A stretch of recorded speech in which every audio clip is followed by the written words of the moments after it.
Hello दोस्तों, मेरा नाम है गोल्डी मजोकर। मैं आप लोगों का स्वागत करता हूं आपके अपने यूट्यूब चैनल इंडियन मजोकर पर।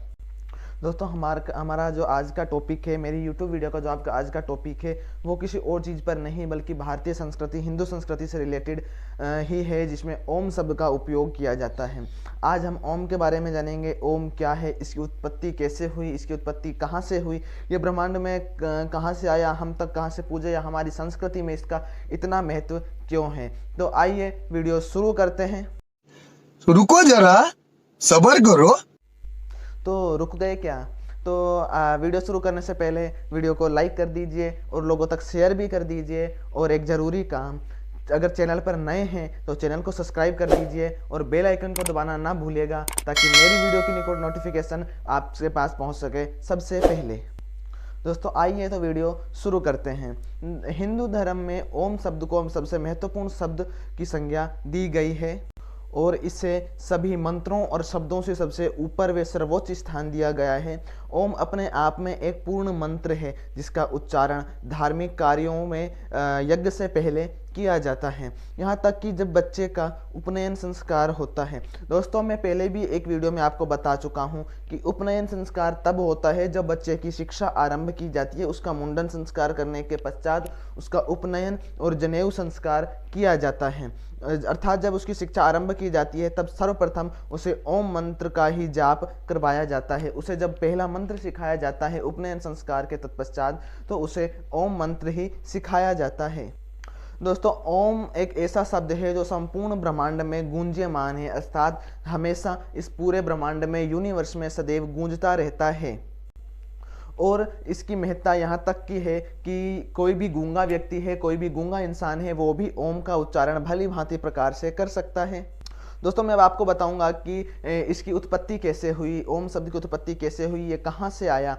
तो हिंदू धर्म के अनुसार ओम को ब्रह्मांड का प्रणव शब्द कहा जाता है। दोस्तों, प्रणव एक संस्कृत शब्द है जिसका हिंदी में तात्पर्य होता है सर्वप्रथम या सबसे पहले, जिसके बाद ब्रह्मांड की उत्पत्ति हुई। इस शब्द के गूंजने के बाद ही ब्रह्मांड उत्पन्न हुआ था। यह प्रणव शब्द सर्वप्रथम से है। ब्रह्मांड लगातार फैलाव कर रहा है। दोस्तों, ये ब्रह्मांड है, ये आकाश गंगा है, तारे हैं, हमारा सौर मंडल है, हमारी गैलेक्सी है, और भी कई गैलेक्सियां हैं जो निरंतर फैलाव कर रही हैं। ब्रह्मांड निरंतर फैलता जा रहा है, वे गतिमान है, सदैव गति कर रहे हैं। हमारी पृथ्वी गति कर रही है, सूर्य के चक्कर लगा रही है, सभी ग्रह गति कर रहे हैं। और हमारा सूर्य, हमारी गैलेक्सी सहित एक ब्लैक होल का चक्कर लगा रही है, और ब्लैक होल भी निरंतर गति कर रहा है, और ये निरंतर फैलते रहते हैं, और अंत में एक ब्लैक होल के अंदर ही सब समा जाते हैं और सब एक बिंदु के अंदर समाहित हो जाते हैं। समझ रहे हो? समझ रहे हो? समझ रहे हो ना? दोस्तों, मुझे पता है आपको मेरी बात बिल्कुल भी समझ नहीं आई होगी, क्योंकि मैंने ये वैज्ञानिक तौर पर आपको समझाया था। तो मैं अब आपको आसान भाषा में समझाता हूँ कि ओम क्या है और इसकी उत्पत्ति कैसे हुई। अभी मजा आएगा ना भिड़ो।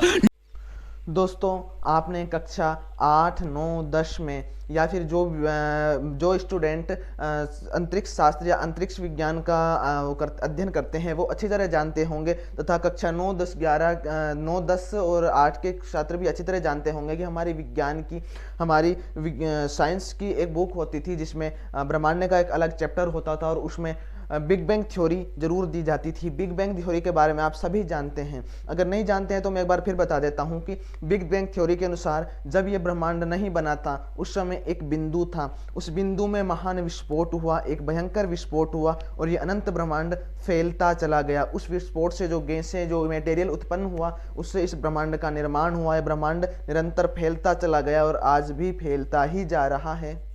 दोस्तों, उस बिग बैंग सिद्धांत के अनुसार जो विस्फोट हुआ था, उस विस्फोट में से जो ध्वनि उत्पन्न हुई थी, वही ध्वनि हमारे शास्त्रों में ओम है। उसी ध्वनि को ओम कहा गया है। जब वो ध्वनि उत्पन्न हुई तो उसका कंपन ओम शब्द रखा गया था। दोस्तों, तो अब आप समझ गए होंगे कि ओम की उत्पत्ति कैसे हुई। मजा आया। ब्रह्मांड में जो ध्वनि सदैव गूंजयमान रहती है उसी ध्वनि को ही ओम कहा गया है। यह बात कई वैज्ञानिक शोधों में भी सत्य प्रमाणित हो चुकी है। वर्षों पहले हमारे ऋषि मुनियों ने इस शब्द की व्याख्या बड़े ही विस्तार से की है। हमारे शास्त्रों में ओम शब्द की व्याख्या बहुत ही विस्तार से की गई है और बता दिया था, हमारे ऋषि मुनियों ने हमारे शास्त्रों के जरिए हमें बता दिया था कि ओम शब्द का सीधा संबंध ब्रह्मांड से अर्थात ईश्वर से है, जो सर्वत्र विद्यमान हैं। मजा नहीं आ रहा है। अच्छा, तो आपको मजा नहीं आ रहा तो आपको और सरल भाषा में समझाता हूं कि ओम क्या है। दोस्तों, ओम शब्द 3 अक्षरों के मेल से बना है। कितने? 3 अक्षरों के मेल से बना है, जो स्वयं ब्रह्मा, विष्णु और महेश का प्रतिनिधित्व करते हैं। ओम में जो 3 शब्द हैं, इसमें पहला शब्द ब्रह्मा, दूसरा विष्णु और तीसरा महेश अर्थात शिव जी का प्रतिनिधित्व करते हैं। दोस्तों, ओम का जो प्रथम अक्षर है वो अ है। अ अक्षर मुख से निकलने वाला प्रथम अक्षर है, जो हमारी हिंदी वर्णमाला का भी प्रथम अक्षर है। इसके उच्चारण से हमारी नाभि पर बल पड़ता है। जब हम अ अक्षर का उच्चारण करते हैं तो हमारी नाभि पर बल पड़ता है, जो हमारी रचना को दर्शाता है। जब हम गर्भ में होते हैं, वे जन्म लेते हैं, तब हम अपनी माँ के द्वारा गर्भनाल से जुड़े होते हैं, जो हमारी नाभि से निकलती है। हम अपना खाना पीना सब इसी से प्राप्त करते हैं। जन्म लेने के बाद चिकित्सक इसे काट देते हैं, अर्थात ये स्वयं ब्रह्मा का प्रतीक है, जो हमारे रचयिता हैं। और दोस्तों, ओम का दूसरा अक्षर ऊ होता है। प्रथम अक्षर अ था और दूसरा अक्षर ऊ था। अ और ऊ मिलकर ही ओ शब्द का निर्माण करते हैं। दूसरा अक्षर ओ, जो हमारे हृदय से निकलता है, हमारे हृदय से निकलता है। जब हम इसका उच्चारण करते हैं तो कंपन हमारे हृदय में उत्पन्न होता है, जो हमारे जीवन यापन का प्रतिनिधित्व करता है। अर्थात हमारा हृदय जो है भगवान विष्णु से संबंध रखता है। भगवान विष्णु जगत के पालनहार हैं। इस कारण ऊ शब्द, दूसरा शब्द भगवान विष्णु से संबंधित है। और ओम का तीसरा और अंतिम शब्द जो है वो म है, जो हमारे कंठ से निकलता है। म शब्द का जब हम उच्चारण करते हैं तो हमारे कंठ में कंपन उत्पन्न होता है, और हमारा कंठ अर्थात गला, ध्वनि वाक यंत्र सीधे भगवान शिव से, शंभुनाथ से संबंध रखता है, जो हमारे जीवन चक्र के समाप्ति का प्रतीक है। दोस्तों, मैं आपको बता दूं कि यह जीवन चक्र के समाप्ति का वर्णन आया है। इसका तात्पर्य यही है या यह है कि हमारे शास्त्रों में वर्णन मिलता है कि जब हमारी मृत्यु होती है तो हमारी जो जीवात्मा है वो अधिकतर हमारे कंठ से बाहर निकलती है, क्योंकि हमारे मृत्यु उपरांत, हमारे मृत्यु के कुछ समय पहले ही हमारी जो जीवात्मा है हमारे कंठ में अटक जाती है, और कंठ के जरिए मुख से या फिर हमारे शरीर में 7 चक्रों का वर्णन किया गया है, जिसके बारे में पहले बता चुका हूं। उन 7 चक्रों में से किसी एक चक्र से बाहर निकल जाती है। कितने तेजस्वी लोग हैं हमारे पास, कितने शानदार विचार रखते हैं। दोस्तों, ओम एक ऐसा शब्द है जिसका उच्चारण करने से हम अपने आसपास सकारात्मक ऊर्जा का संचार देख सकते हैं। यदि इसका उच्चारण किसी शांत स्थान पर किया जाए तब भी हम अपने अंदर एक अद्भुत और अविश्वसनीय ऊर्जा का संचार देख सकते हैं। योग विज्ञान में भी इसको बहुत ज़्यादा महत्व दिया गया है, क्योंकि ओम शब्द के उच्चारण के बिना योग अधूरा माना जाता है। पुराने समय में जब ऋषि मुनि जब पर्वतों पर जाकर तपस्या करते थे तो वे इसी शब्द का उच्चारण करके स्वयं को ब्रह्मांड से जोड़ने का प्रयास करते थे। इस मंत्र के लगातार जाप से एकाग्र मन से हम सीधे ब्रह्मांड से जुड़ सकते हैं। हमारा मन डायरेक्ट या सीधे ब्रह्मांड से जुड़ सकता है, क्योंकि यही ब्रह्मांड की ध्वनि है। ओम एक ऐसा शब्द है जिसकी कोई उत्पत्ति या अंत नहीं है, बल्कि वे हर शब्द या अक्षर इसी ओम शब्द के अक्षरों के सम्मेलन से बनते हैं। आपको जानकर आश्चर्य होगा दोस्तों, आपको जानकर हैरानी भी होगी कि केवल हिंदू धर्म में ही ओम शब्द का उपयोग नहीं किया जाता, बल्कि हिंदू सनातन धर्म के अलावा अन्य धर्मों में भी ये ओम शब्द का उपयोग सही तरीके से किया जाता है। अरे कहना क्या चाहते हो? जी हाँ दोस्तों, ये कोई बकवास नहीं है, ये वास्तविकता है। हमारे धर्म के अलावा अन्य धर्मों ने भी ओम को स्वीकारा है। बेशक वो अलग स्वरूपों में हो, अलग रूपों में हो, लेकिन उन्होंने भी ओम को स्वीकारा है।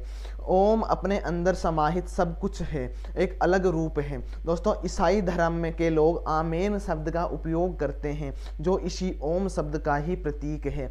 इसी तरह इस्लाम में भी आमीन शब्द का उपयोग किया जाता है, जो ओम शब्द को ही दर्शाता दर्शाता है। सिख धर्म में दोस्तों ओंकार शब्द उपयोग में लाया जाता है, ओम शब्द का उल्लेख मिलता है जो ओम के गुणों का वर्णन करता है। इसी प्रकार अन्य धर्मों जैन, बौद्ध इत्यादि धर्मों में भी अलग अलग स्वरूपों में ओम को सम्मिलित किया गया है, स्वीकारा गया है। अच्छा दोस्तों अंग्रेजी में, इंग्लिश भाषा में ओमनी शब्द का उल्लेख मिलता है जिसका अर्थ होता है सर्वत्र विद्यमान। और दोस्तों ओम शब्द एक संस्कृत शब्द है, यदि इसका भी हिंदी अर्थ किया जाता है तो इसका अर्थ भी होता है सर्वत्र विद्यमान।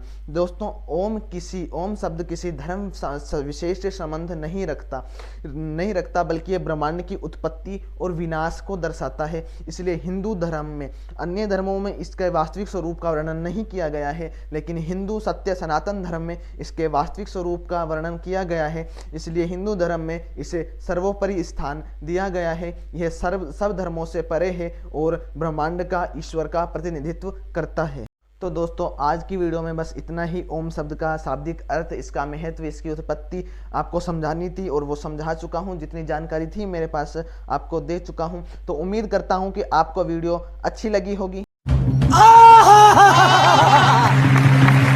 तो अगर वीडियो अच्छी लगी है तो वीडियो को लाइक कर दीजिए और अन्य लोगों तक शेयर करना और लोगों तक शेयर करना ना भूलिएगा, क्योंकि आपके शेयर से किसी इंसान को, किसी व्यक्ति को सही जानकारी मिल सकती है। और चैनल को सब्सक्राइब कर दीजिए, चैनल पर नए हो तो सब्सक्राइब कर दीजिए और बेल आइकन को ज़रूर दबाइए। बेल आइकन दबाने से मेरी जब भी वीडियो यूट्यूब पर अपलोड होगी तो आपको सबसे पहले नोटिफिकेशन मिल जाएगी। बाकी वीडियो पूरी देखने के लिए बहुत बहुत धन्यवाद।